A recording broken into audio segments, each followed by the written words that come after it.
One very common problem, I'm sure some of you guys suffer from this, is low back pain. Sorry for my hard breathing in between sets.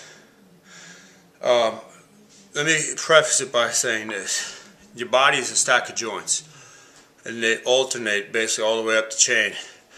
Ankles should be mobile, knees should be stable, hips should be mobile, low back should be stable, mid back should be mobile, cervical, thoracic stable, shoulders mobile. Okay. So if your thoracic spine, your mid back, or your hips are not mobile enough, that mobility can either travel up or down to the lumbar spine, the low back. Okay, which you don't want. You want it to be a stable area, stable section of the body. So important when you're stretching, warming up for low back health, you got to make sure your upper spine, doing those T-spine rotations, T-spine sit-ups for the upper spine, keep that part mobile. For the hips, we got to stretch the hip rotators, hip flexors. We got to train the core to include the hips. That's part of the core. Okay.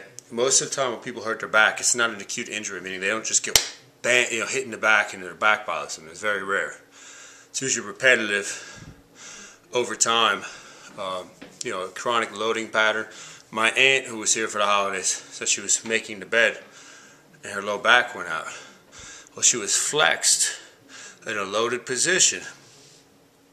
Okay, loaded in a flexed position, I should say, which is one reason why I rank crunches and sit-ups, flexion exercise, at the bottom of my hierarchy for core training. Okay, we can do them, but we don't do them in traditional ways, those flexion type movements. Okay, we want to look at stabilization, anti-rotation, rotation, anti-extension. But that's another reason why I really like when we teach the posterior chain for athletes, and I've been, all my regular clients as well, is how to hinge at the hips. Keep the natural curve of the back. Keep it arched in. Okay, rather than just bending at the back. Okay, we don't hinge the hips. You cannot flex the spine under a load or it will blow out on you. I've done it before.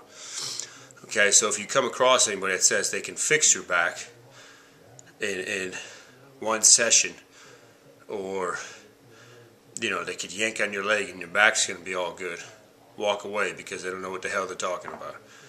Alright, but over time we could definitely make it better through proper mobility, proper strengthening of the joints above and below, proper core work. Okay, hope that helps. That's explaining low back injury and low back pain.